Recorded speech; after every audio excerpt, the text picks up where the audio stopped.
Franchement, la vie, c'est un peu éclaté au sol.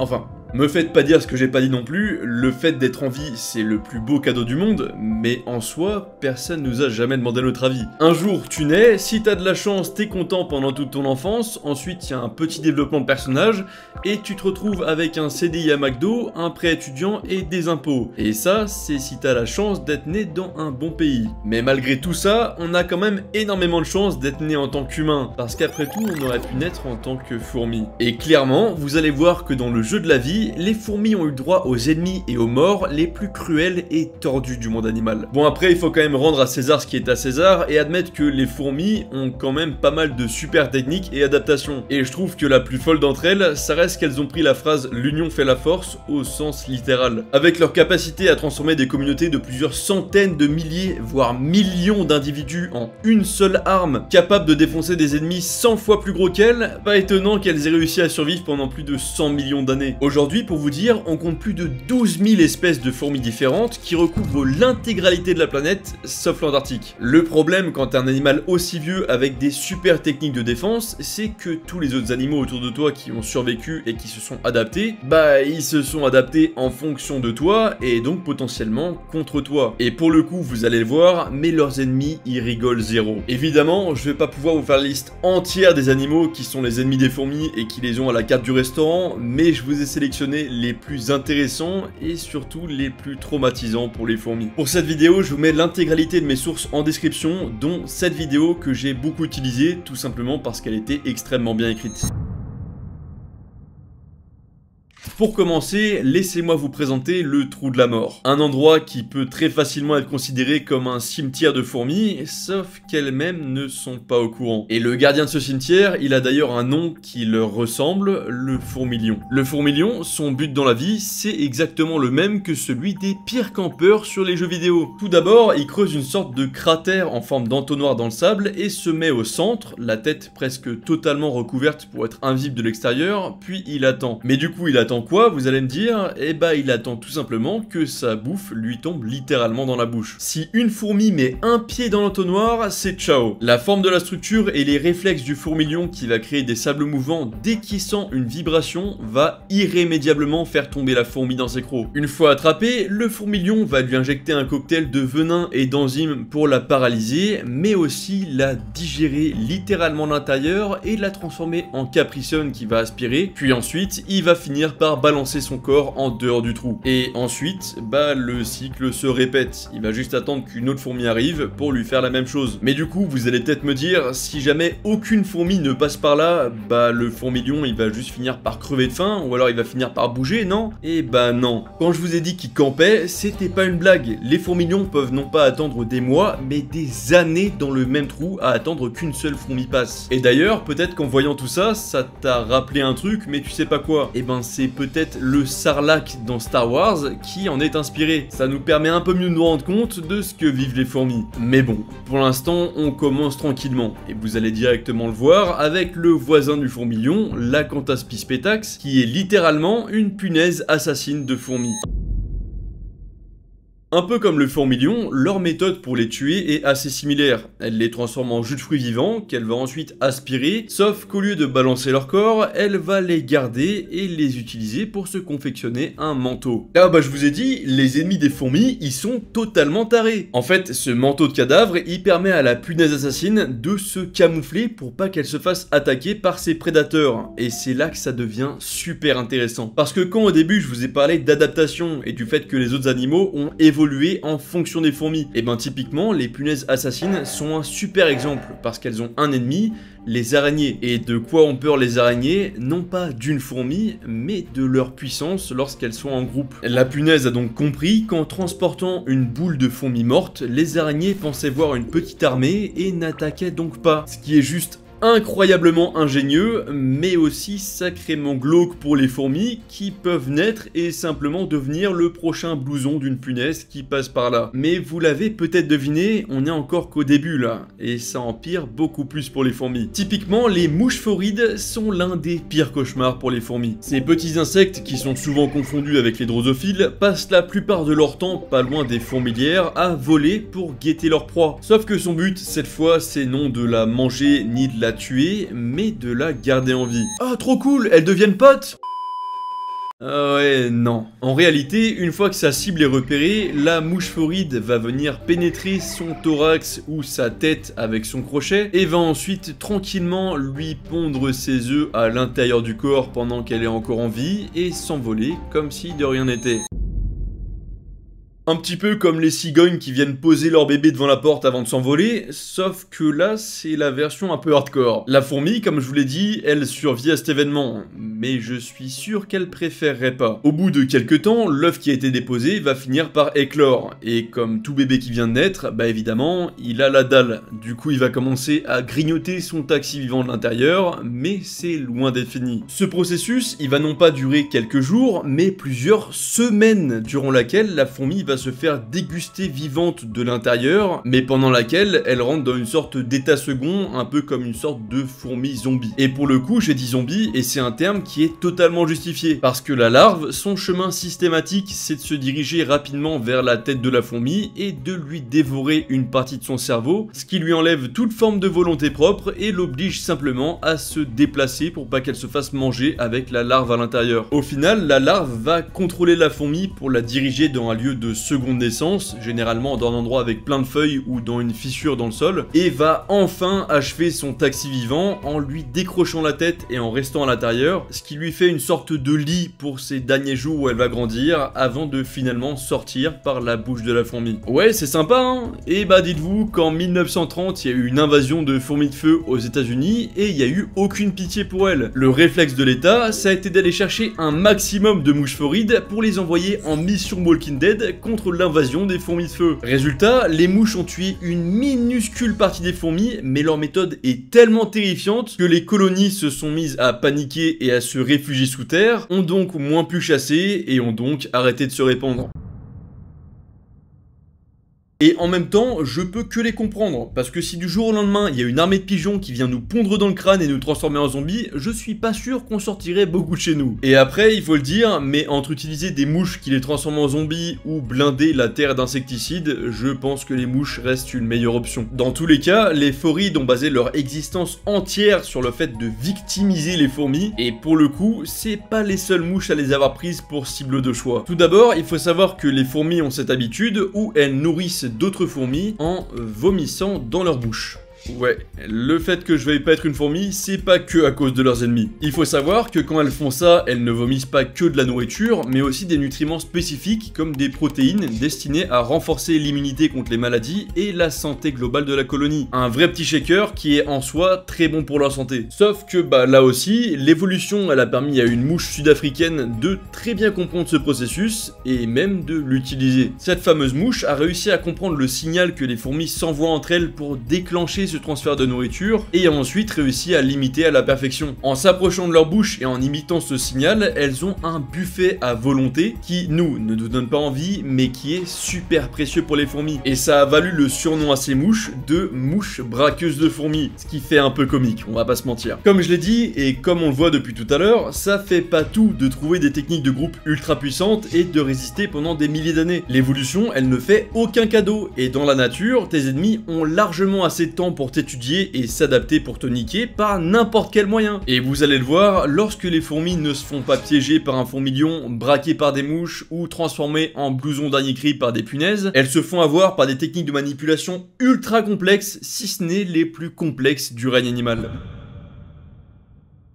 L'un des plus connus dans le milieu de la manipulation, c'est ce magnifique papillon dont l'existence entière repose sur le fait de berner les fourmis. Il s'appelle le papillon azuré et il a ni arme, ni venin, ni œuf qui va les dévorer de l'intérieur. Par contre, comme la mouche braqueuse de fourmis, il les a énormément observés et il a réussi à copier quasiment à l'identique les phéromones produites par les larves de fourmis. En gros, lorsqu'ils naissent, les papillons azurés vont instinctivement aller se jeter proche d'une fourmilière et vont sécréter cette fameuse phéromone de bébé fourmi, afin que toute la colonie panique en pensant qu'il s'agit d'une jeune fourmi abandonnée, et qu'elle la ramène directement à l'intérieur de la colonie, au centre, là où se trouvent tous les autres bébés fourmis. Et à partir de là, notre chenille d'azuré, elle a tout simplement un buffet à volonté accompagné d'un traitement VIP de la fourmilière. Officiellement, en tant que larve de fourmi, tout le monde va veiller à ce qu'elle mange bien et va même plus la nourrir que les véritables larves de la colonie tant elle va réclamer de nourriture, tout en mangeant quelques bébés fourmis au passage. Lorsqu'elle devient assez grosse, sa deuxième technique, ça va être d'imiter à la perfection le bruit de la reine des fourmis, afin d'obtenir encore plus de nourriture et grossir encore, et ça va durer non pas quelques jours, semaines ou mois, mais pendant 2 ans. On l'a trouvé, le Tanguy du monde animal. Au bout de ces 2 années, la chenille va finalement avoir assez mangé et va se diriger tranquillement vers la sortie de la colonie pour s'envoler, laissant les fourmis perplexes et n'ayant pas la moindre idée de ce qui vient de se passer. C'est une dinguerie, et là je suis en train de vous présenter le résultat, mais il faut imaginer le nombre de millions d'années d'adaptation qui ont dû être nécessaires pour mettre en place ce plan totalement parfait. Et d'ailleurs, ce plan, il a tellement bien marché qu'il a inspiré un autre animal qui paraît absolument inoffensif, qui n'est autre que l'escargot.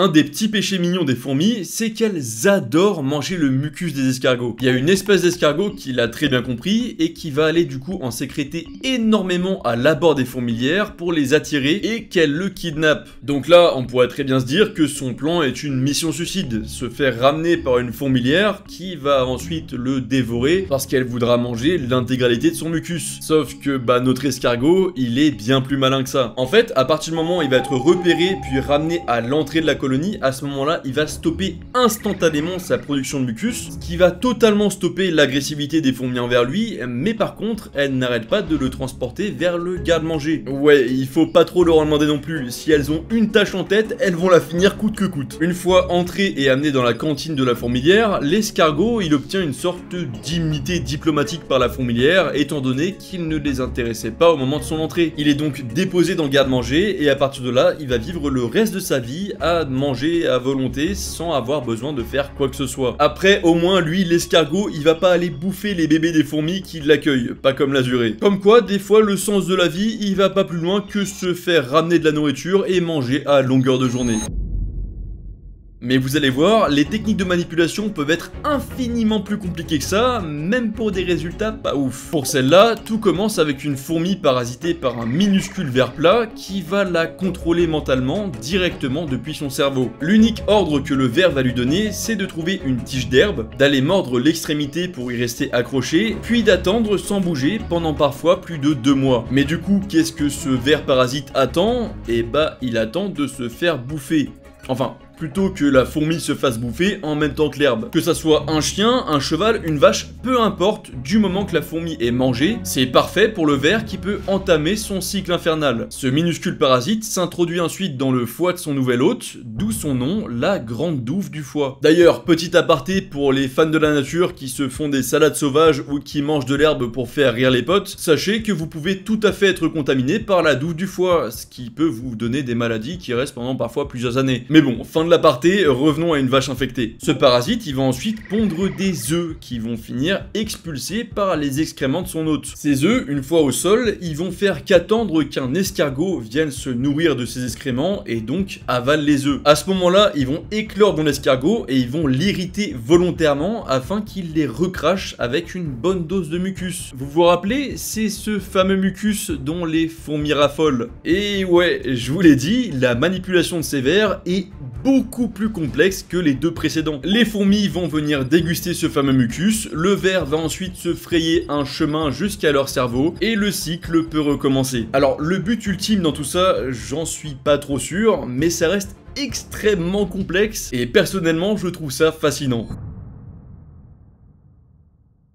D'ailleurs, un peu dans le même style, mais en un peu plus trash entre guillemets, il existe ce champignon Cordyceps qui fait vivre un scénario à la The Last of Us aux fourmis. Pour faire simple, il va infecter une fourmi, lui voler son libre arbitre, l'obliger à monter sur une branche ou une tige, puis il va l'immobiliser indéfiniment. La fourmi qui est encore vivante ne va qu'attendre sa mort qui est inévitable pendant de très longs jours. Ensuite, les semaines vont défiler jusqu'à ce que son corps fané permette au champignon d'exploser sa tête pour créer ce long rayon sporophore qui va justement envoyer des spores mortels dans l'air pour reprendre le cycle à zéro et détruire la vie des fourmis. Là, on est quand même sur un moyen d'exister qui est totalement fou et sacrément cruel aux yeux des humains, mais en soi, aux yeux de la nature, c'est juste totalement normal. En tout cas, ce qui est sûr, c'est que les fourmis sont très loin d'avoir une vie simple et lisse jusqu'à l'âge adulte et jusqu'à leur mort, parce que là, je vous ai présenté qu'une infime partie de leurs innombrables dangers, mais au final, leur plus grande menace, ça reste les autres fourmis. Et exactement comme nous, les fourmis mènent tout le temps des guerres contre d'autres colonies, et l'issue est tout aussi terrible que les nôtres. Et au-delà des massacres que ça engendre, les fourmis sont aussi connues pour pratiquer l'esclavage. Par exemple, dans une guerre entre des fourmis rousses et noires, les vainqueurs ne sont absolument pas satisfaites d'avoir juste tué les adultes de la fourmilière ennemie. Elles vont donc se rendre dans la pouponnière ennemie pour voler des milliers de larves, et vont ensuite les conditionner et les transformer en esclaves pour la colonie qui a massacré leurs propres parents, leur confiant même parfois l'éducation d'autres larves qui ont été capturées lors d'un autre conflit. Et je vous vois venir, oui mais c'est des fourmis, elles ont pas vraiment conscience de ce qui leur arrive, ni de leur existence, etc. Ah ouais? Eh bah laissez-moi vous dire que ces fameux esclaves sont totalement au courant qu'ils sont maltraités par ces colonies, et c'est pas rare de voir des rébellions massives avec des plans élaborés par ces fourmis qui se sont faites capturer. Elles ciblent généralement directement les larves de la colonie et vont essayer d'éradiquer au maximum la descendance des esclavagistes, avec parfois des rébellions qui réussissent à détruire 2/3 de l'entièreté des larves de la colonie. On est sur des scénarios avec des plot twists de films hollywoodiens, c'est juste fascinant. Et on peut aussi parler de la Solenopsis daguerrei, une espèce de fourmi vivant en Amérique du Sud qui est capable d'imiter à la perfection les signaux produits par les reines des fourmis de feu, ce qui fait qu'elle les transporte directement auprès de leur véritable reine. À partir de là, la Solenopsis va voler l'intégralité de la nourriture qui est destinée à la reine, mais elle va même pas la tuer alors qu'elle le pourrait très bien. À la place, elle va plutôt la laisser s'affamer, ce qui va l'affaiblir, puis va ensuite la tuer extrêmement lentement. En parallèle, la nouvelle reine parasite va se mettre à pondre ses propres œufs et les confier aux fourmis de feu qui ne comprennent pas du tout ce qui est en train de se passer. Les ouvrières vont ensuite élever ces petits parasites jusqu'à ce qu'ils naissent, grandissent et finissent par s'envoler pour recommencer le processus. Et dans toutes ces situations, ce qu'on peut voir et qu'on pourrait penser comprendre, c'est que dans tous les cas, les fourmis n'ont qu'un seul vrai but, faire fonctionner la colonie et servir leur reine. On est sur un niveau de dévouement à la tâche qui est juste incroyable. Les fourmis soldates, par exemple, ne sont faites que dans un seul but, combattre ou défendre la colonie. Absolument rien d'autre. Vraiment rien d'autre. Elles ne savent même pas se nourrir elles-mêmes. Il faut que les ouvrières viennent leur vomir de la nourriture, sinon elles se laisseraient littéralement mourir de faim juste pour accomplir leur tâche. Et il y a aussi les fourmis qui servent de porte à la colonie. C'est vraiment leur unique but dans leur existence, juste parce qu'elles ont une tête d'une forme différente. Et l'intégralité de la colonie a un rôle similaire qui lui est attribué, tout ça dans l'unique but de protéger la reine, qui généralement, il faut le dire, pourrait sacrifier l'intégralité de la colonie si elle y avait un quelconque intérêt. Et je dis pas ça en l'air, c'est quelque chose qui a été prouvé. Certaines reines fourmis vont trahir l'intégralité de leur colonie pour leur propre intérêt. D'ailleurs, il faut savoir que beaucoup de colonies ont plusieurs reines. Et du coup, par rapport à ce que je disais juste avant, on pourrait se dire que ça doit être positif. Comme ça, si une reine déserte, bah la colonie n'est pas condamnée et peut continuer à prospérer. Sauf qu'il y a encore une autre variable dont je vous ai pas encore parlé. Quand on imagine une colonie, on a directement cette image d'unité, d'un groupe soudé. Sauf que même les ouvrières peuvent très bien choisir de changer de reine et donc de les éliminer. Les reines sont parfaitement au courant et savent qu'en pondant à longueur de journée, ce qui est leur rôle, elles s'affaiblissent et pourront moins se défendre en cas de rébellion. Du coup, certaines d'entre elles pondent volontairement moins dans le but de garder des forces et de pouvoir repousser une attaque si elle arrivait, sauf que les ouvrières ne sont pas dupes. Les ouvrières peuvent détecter la fertilité d'une reine grâce à des signaux chimiques, et si jamais elle se fait choper en train de moins pondre que ce que sa fertilité le permet, c'est fini pour elle, elle se fait défoncer. Comme quoi, même derrière l'aspect bien carré des fourmis, il y a une politique menée au gant de fer, avec des souveraines égoïstes qui doivent gérer leur ponte pour pouvoir se défendre en cas de rébellion, mais aussi assez pondre pour pas se faire massacrer. Une super ambiance au final. Et dans la liste des fourmis avec une vie de merde, il faut que je vous parle de la Colobopsis explodens, une espèce vivant en Asie du Sud-Est et qui a la pire technique de défense possible. Enfin, en soi, c'est super efficace, mais il n'y a aucun retour en arrière possible. En gros, si jamais elles sont attaquées, cette espèce de fourmi n'a ni grande mandibule, ni dard, ni venin, mais par contre, elles ont des énormes glandes dans l'abdomen qu'elles peuvent faire exploser comme des kamikazes pour projeter une sorte de substance gluante et toxique. Les assaillantes meurent dans des souffrances assez hardcore, tandis que la fourmi bombe meurt pour protéger la colonie. Et dans le même style de défense, il y a aussi des fourmis brésiliennes qui s'amusent à utiliser le corps encore vivant de fourmis de leur colonie pour boucher leur entrée en cas d'attaque, ce qui les tue soit parce qu'elles se font trop pousser et donc qu'elles peuvent pas respirer, soit parce qu'elles se font bouffer de l'autre côté. Enfin vraiment, l'univers des fourmis, c'est un milieu ultra hardcore. Mais au moins, dans les deux derniers cas, leur mort, il a un but, une raison, protéger la colonie. Mais des fois, c'est même pas le cas. Donc pour finir cette vidéo, laissez-moi vous présenter les moulins de fourmis. Dans certains cas très spécifiques, un petit groupe de fourmis peut s'égarer de leur chemin habituel et se perdre. À partir de là, n'ayant absolument aucune idée d'où elles doivent aller, elles vont commencer à se suivre dans l'espoir que celles qu'elles sont en train de suivre, connaissent le chemin du retour. Sauf qu'elles pensent toutes la même chose. Obligatoirement, elles finissent donc par se mettre à former un rond et à tourner en boucle. Ce mouvement est ce qui a été appelé la spirale de la mort, parce que l'unique issue, c'est qu'elle tourne sans but jusqu'à mourir d'épuisement. Et on pourrait très facilement imaginer qu'un moulin de fourmis, ça concerne quelques dizaines, voire, allez, quelques centaines d'individus maximum. Et ben sachez que l'un des premiers qui a été observé faisait plus de 370 mètres de circonférence. Pour se rendre compte de ce que ça fait, c'est tout simplement l'équivalent d'un terrain et demi de foot rempli de fourmis en train de tourner en rond. Chaque fourmi se trouvant à l'extérieur de ce cercle mettait plus de 2h30 pour faire un tour de ce cercle de la mort. Et honnêtement, parmi tout ce qu'on a vu dans cette vidéo, c'est sûrement la pire mort qu'on ait pu voir. Marcher infiniment, suivre sans relâche son compagnon devant soi en pensant qu'il est en train de suivre le bon chemin, alors qu'en soi, elles ne font toutes qu'attendre leur tour dans ce moulin de la mort. Du coup, assure-toi de sortir, de faire ce que tu as envie de faire dans la vie et de ne pas te faire avoir par une routine monotone, parce qu'il est bien là le problème de ces spirales de la mort, c'est que tu ne réalises pas forcément que tu es coincé dedans jusqu'à ce qu'il soit trop tard.